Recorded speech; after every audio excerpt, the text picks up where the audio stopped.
Deus, então eu estou falando na minha opinião, tá? Então, na minha opinião, só para a gente entender o milênio nesse sentido didático, ainda que algumas coisas talvez chegue amanhã e fale, isso aqui é um pouquinho diferente, mas entende a linha de raciocínio. Eu sempre falo para você que é necessário nós termos uma mente bíblica, uma mente, né, que possa entender os propósitos de Deus desde a origem. Bom, então quando a gente olha lá, a gente lê em Gênesis que quando o Senhor começa a criar o universo, eu já falei para você, né, que não tem noite, então era tarde e amanhã do dia seguinte, né? E o Senhor Deus sempre está na frente, né? Porque é exatamente essa maneira que o Senhor age. Ele sempre está à frente de nós, em tudo. Então, você tem ali que são 6 períodos. E a Bíblia fala que, e viu Deus que era bom. E assim vai para o dia posterior. E viu Deus que era bom. E vai para o próximo dia. Quando eu percebo isso, e entendo no hebraico realmente está escrito, e viu Deus que era bom. Não tem uma alteração de sentido, né? Desde o hebraico até o nosso português. Nessa área aí, ortográfica, gramatical, de sentido dessas frases. Então, bom. Mas bom não é perfeito. Então, qual é a diferença? E o que nós precisamos pensar a respeito? Seguinte, agora eu vou para a especulação. A Bíblia fala que o diabo, anteriormente chamado Lúcifer, você vê lá em Ezequiel 28, em Isaías 14, você também tem Jó 38 e vários outros textos falando de Lúcifer, do diabo, tá? Vários textos. Você percebe que, resumidamente, eu não vou ler nenhum texto, né? Mas resumidamente, você percebe que o diabo, ele quis ser não apenas igual a Deus, como o pastor Caio Fábio escreve, né? Síndrome de Lúcifer. Eu sempre falo que eu tenho uma certa... Mas eu entendo o livro, eu não estou falando contrário ao livro. Aliás, é um dos livros que eu creio seja um livro necessário para o nosso entendimento. É um livro muito importante, já de muitas décadas, que o pastor Caio Fábio escreveu. Mas ele fala síndrome de Lúcifer. Eu creio o seguinte, que não é síndrome de Lúcifer, é síndrome de Deus, né? Mas aí é a minha opinião. Por quê? Porque é o diabo querendo ser Deus. Mas o diabo, a Bíblia fala que não queria ser apenas Deus, mas queria estar acima de Deus, num nível acima. E aí houve o que houve, você tem lá em Jó 38, de maneira figurada, de maneira poética, a queda de Satanás. Né? Então, a Bíblia fala que por causa da sua corrupção, por causa do seu comércio, como fala em Isaías, Ezequiel, o diabo foi pego, Lúcifer foi pego no contrapé, foi pego em pecado, em transgressão e iniquidade. Tá? Então, dentro dessa lógica, você perceba que no mundo eterno, ou seja, atemporal, sem tempo, né? Mas eu vou falar agora como se fala didaticamente na teologia, eternidade passada, eternidade presente, eternidade futura, mas apenas só para localizar. Porque se é eternidade não tem tempo, lógico, mas apenas só para a gente se localizar. Então, na eternidade passada, o diabo tomou atitudes que queriam violentar o trono, a autoridade do Senhor, e por causa disso ele foi pego, né? E aí o Senhor o expulsou da sua, vamos chamar assim, do seu ambiente celestial. Lembra que eu falo que é sempre céus no plural por causa disso? Pelo menos eu entendo assim, porque são várias camadas. Como se as regiões celestiais fossem um ovo, né? Então você tem a gema, que é o ambiente terreno, você tem a clara, que é o ambiente espiritual que circunda todo o ambiente terreno, como Paulo diz, onde as potestades do ar estão, e você tem a parte da casca para cima. Eu estou falando assim só de maneira didática, simbólica, né? A casca do ovo para cima, que é a região celestial onde Deus, vamos chamar assim, onde Deus habita, onde é a morada de Deus, tá? Claro, sempre de maneira figurada, certo? Então o Senhor o expulsou dali e ele passou a ficar de maneira figurada da clara para a terra. Então o que faz Jesus? Quando Jesus vem, e daí ele ser a ponte, e daí ele ser a ligação, como fala 1 Timóteo capítulo 2, versículo 5, Jesus é o único mediador, Jesus homem, é o único mediador entre Deus e os homens. Então você tem a ponte que liga, até, vamos chamar assim, o mundo físico, a gema, né? Passando pela clara, que é o mundo espiritual, o ambiente espiritual, e vai até a casca e acima da casca, que é onde Deus habita. Dá para entender assim? Espero que você esteja andando comigo nessa figura de linguagem. Então o que acontece? O diabo, né, ele só pode estar da clara para a terra, para a gema. Mas Jesus, na sua vida e na sua principalmente morte, ele nos liga a Deus porque ele mostra o gênero humano na sua essência. Ele mostra o gênero humano na sua constituição perfeita e plena. Daí Paulo chamá-lo de segundo Adão, ou em outros textos fala outro Adão, tá? Diferente do primeiro Adão. Então, quando acontece isso, eu estou falando no ambiente eterno, né? O Senhor já tem um antídoto para todas as coisas e para, vamos chamar assim, para preservar o gênero humano. Porque se não fosse Jesus, o gênero humano já estaria completamente dizimado, extinto do universo. Por quê? Porque o gênero humano falhou na sua função. E qual era a função do gênero humano? A função do gênero humano era adorar ao Senhor, né? Porque nós fomos feitos para o louvor da sua glória. Só que nós erramos nisso. Então, dito tudo isso, voltando à eternidade passada, o diabo, ele com os seus comandados, a Bíblia fala que a terça parte de todos os anjos, de todos os seres espirituais, seres celestiais, a terça parte se rebela contra Deus e o Senhor expulsa. Então fica 2/3 com o Senhor e mais, claro, toda a Trindade com ele. E esse 1/3 dos anjos se precipitam, né, sobre a terra e sobre esse mundo que eu chamo de clara de ovo. Tá? Então, dentro dessa linha de raciocínio, o que faltava, desculpe o termo, para que a obra de Satanás, entre aspas, fosse estabelecida, seria a coroa da criação se rebelar também. E é por isso que a Bíblia fala que a nossa guerra é na mente. Por quê? Porque é aquilo que Satanás, através da serpente, faz com Eva e Adão. Ele faz com Eva e Adão exatamente aquilo que aconteceu com ele próprio, que é o quê? Relativizar a autoridade de Deus, relativizar o poder de Deus, depreciar, apequenar a grandeza, a plenitude e a maravilhosa presença de Deus, que é exatamente o que acontece com Eva e Adão.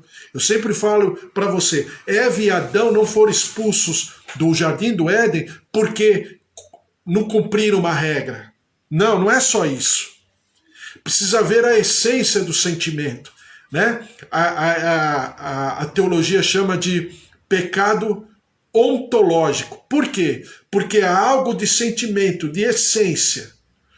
Eles já estavam se questionando. Já havia uma dúvida a respeito de Deus, da sua plenitude e da sua função dentro da criação do Senhor.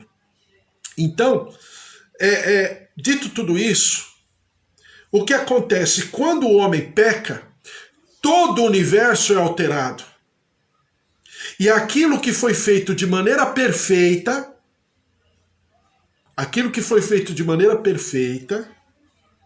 foi alterado para a maneira boa. Por quê? Porque o pecado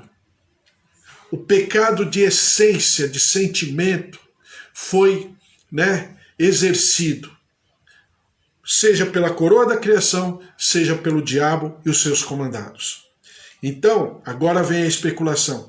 Creio eu que esse ambiente que nós estamos, no universo inteiro, daí eu sempre falar para você que os planetas, creio eu que na essência não eram desabitados, creio eu que esse universo não era dessa maneira, escuro. A Bíblia chama de trevas, né? Escuro, sem vida, sem luz. Tem luz? Tem, mas é parcial. É escuro, é sem vida. Deus não vai criar um ambiente tão grande, como dizem os estudiosos, 94 bilhões de anos-luz. Eles creem que mais ou menos o universo tem, o tamanho do universo. Não vai criar uma coisa assim, vazia, seca, sem vida. Não pertence a Deus. Agora é minha opinião, isso é especulação. Então, dentro dessa linha de raciocínio, o milênio, agora voltando para o milênio, é o Shabá por quê? O milênio é a manifestação do Jardim do Éden. O milênio é a manifestação onde Isaías pontua várias vezes e Pedro repete, confirma, ratifica, destaca exatamente os novos céus e a nova terra. Deu para entender? Então, quando eu falo de milênio, eu estou falando da condição de Gênesis 1 e Gênesis 2. Porque o perfeito de Deus agora se manifesta. Ainda que, possivelmente, não na totalidade, porque você verá que o Satanás no final do milênio ainda será solto, mas você perceba o quê? Que existe sim um ambiente que a humanidade não conhece, que a criação não conhece. E eu até escrevi, que até a maneira dos animais se alimentarem, a longevidade humana será completamente diferente. A gente leu vários textos, não vou ler de novo, mudanças no comportamento dos animais. O leão vai pastar. Ou seja, em outras palavras, o leão, os predadores serão vegetarianos. Então é uma outra história, é uma outra configuração. Exatamente a configuração da essência. Porque na configuração da essência a gente não depende de morte para ter vida. Hoje, a linha de raciocínio é: alguém precisa morrer para que tenhamos vida. Seja de maneira vegetariana ou de maneira animal, não é? Você vai se alimentar hoje, você já deve ter se alimentado hoje. Possivelmente você comeu alguma coisa, ou vegetal ou animal, de proteína ou carboidrato ou vegetal mesmo. Você comeu alguma coisa que precisou morrer, Então, essa lógica, esse sentido de morte, ele vai desaparecer. Porque a morte veio por causa do pecado. A morte não é algo que na perfeição e na plenitude do Senhor e da sua maravilhosa criação o Senhor estabeleceu. A morte veio por causa do pecado. Porque o que é morte? Morte é desgaste, morte é validade. Como não haverá validade e morte, então todo o ambiente da natureza será alterado e voltará a uma essência. A uma essência que a gente não conhece, mas que a gente percebe na palavra de Deus que existe. E tudo que Deus faz, agora você vai entender a diferença. Tudo que Deus faz, na origem é perfeito, não é bom, é perfeito. Deu para entender? Ai, Senhor, espero que você tenha entendido. Porque um homem de Deus, uma mulher de Deus tem que ser maduro Porque quando fala das coisas de Deus, a gente não pode ficar... Tem um monte de gente falando uma série de coisas, eu fico olhando assim, ouvindo, assistindo, eu falo, meu Deus, para que perder tanto tempo? Né? Sendo que tem coisas tão mais preciosas, mas enfim, amém. Ema, ema, ema, cada um com seus problemas, ado, cada um no seu quadrado. Mas a gente, como maduros do Senhor, como aqueles que cremos, que somos a extensão do céu aqui na terra, somos embaixadores do Deus vivo, então é necessário sim amadurecermos no nosso conhecimento. Eu sei que, não vou falar nem do povo lá de fora, vou falar do povo de dentro. As pessoas não têm essa paciência, não têm esse cuidado. Antigamente, né, se tinha a escola dominical ou a escola bíblica. A maioria das igrejas e dos grandes ministérios, esse departamento, esse ministério de ensino, ele está muito pequeno diante da grande quantidade de pessoas tidas como evangélicas. E por causa disso nós vivemos uma igreja fraca, mas que precisamos nos fortalecer. E o fortalecimento vem através do conhecimento da palavra. Não tem outro jeito. Por quê? Porque a vida eterna é essa, que conheça a Deus, o Pai, e ao seu Filho a quem ele enviou. E vida eterna implica em conhecimento, e conhecimento implica em vida eterna. Tá certo? Então acho que eu já falei, pelo menos nesse momento, já falei, não haverá guerras, né?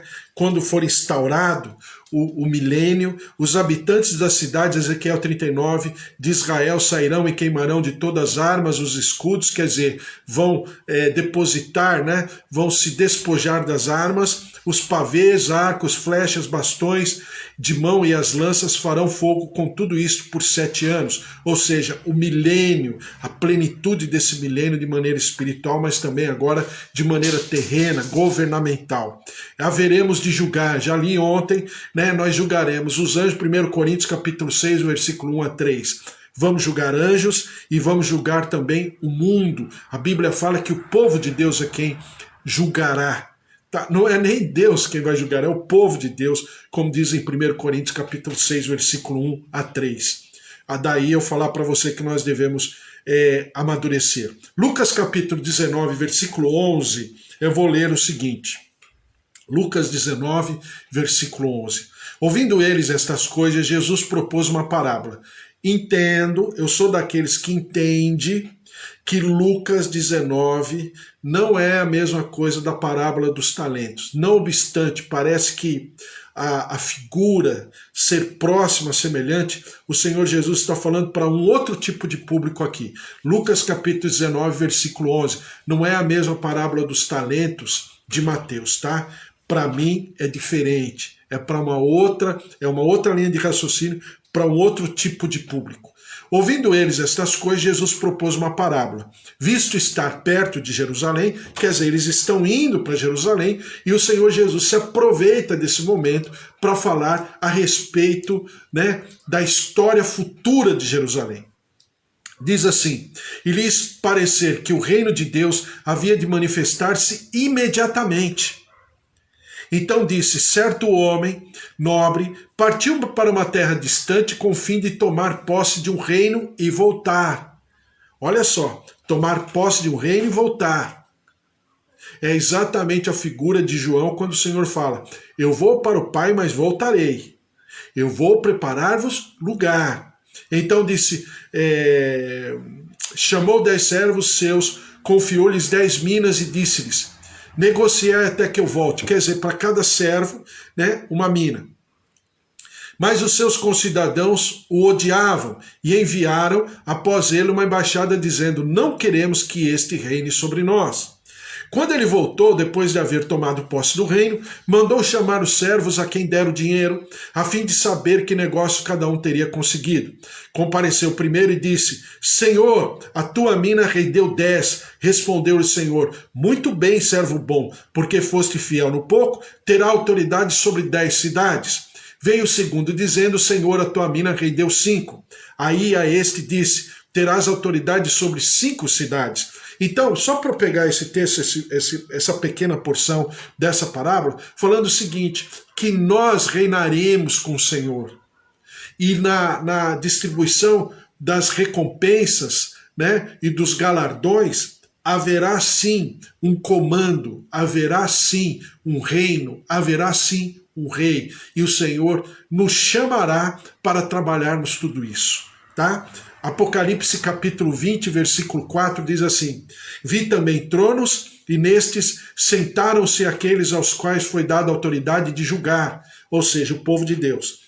Vi ainda as almas dos decapitados por causa do testemunho de Jesus, que bem como por causa da palavra de Deus, tantos quantos não adoraram a besta, nem tampouco a sua imagem. Agora o grupo gentílico e o grupo de Israel será um. E não receberam a marca da fronte na mão, e viveram e reinaram com Cristo durante 1000 anos. Apocalipse capítulo 20, versículo 4. E Daniel, diz assim, Daniel 7, 25, proferirá palavras contra o Altíssimo, magoará os santos do Altíssimo, e cuidará em mudar os tempos e a lei. E os santos lhe serão entregues nas mãos. Agora versículo 27. O reino e o domínio e a majestade dos reinos debaixo de todo o céu serão dados ao povo dos santos do Altíssimo. Então, nesse milênio, não é Jesus de maneira, vamos chamar assim, unitária vai governar, mas de maneira coletiva, porque Jesus governará e o seu povo com ele. Tá? Vou repetir versículo 27 de Daniel capítulo 7. O reino e o domínio e a majestade dos reinos debaixo de todo o céu serão dados ao povo dos santos do Altíssimo. O seu reino será reino eterno, e todos os domínios o servirão e lhe obedecerão. Então, as promessas dos novos céus e nova terra, já li, só para terminar e resumir, 2 Pedro capítulo 3, versículo 13. Nós, porém, segundo a sua promessa, esperamos novos céus e a nova terra, nos quais habita a justiça. Então, essa é a nossa esperança. Ainda que oremos pelo planeta Terra, ainda que oremos pelo Brasil, ainda que jejuemos, estejamos em consagração e intercessão, clamando pela paz na terra, nós sabemos que a perfeição da natureza não será por causa de um ambiente político, não será por causa de grupos A ou B, mas será por causa da manifestação plena da palavra de Deus e do dono, do proprietário dessa palavra, que é Jesus Cristo. Isaías 51, versículo 14. O exilado cativo depressa será libertado, lá não morrerá, lá não descerá à sepultura, o seu pão não lhe faltará, pois eu sou o Senhor teu Deus que agita o mar, de modo que bramem as suas ondas. O Senhor dos exércitos é o meu nome. Põe as minhas palavras na tua boca e te protejo com a sombra da minha mão, para que eu estenda novos céus, funde nova terra e diga a Sião: tu és o meu povo, desperta, desperta, levanta-te, ó Jerusalém, que da mão do Senhor bebeste o cálice da sua ira, o cálice de atordoamento, e o esgotaste. Entendeu? Então o cálice da ira de Deus vai se derramar por sobre quem? Em primeiro lugar, por aqueles que não obedeceram, ou não entenderam, ou não receberam Jesus como Senhor e Salvador. Mas que num outro momento, no milênio, será esse grupo, e esse grupo gentílico e de Israel, serão uma só nação, debaixo de um só rei e um só Salvador, Jesus Cristo. Tá certo?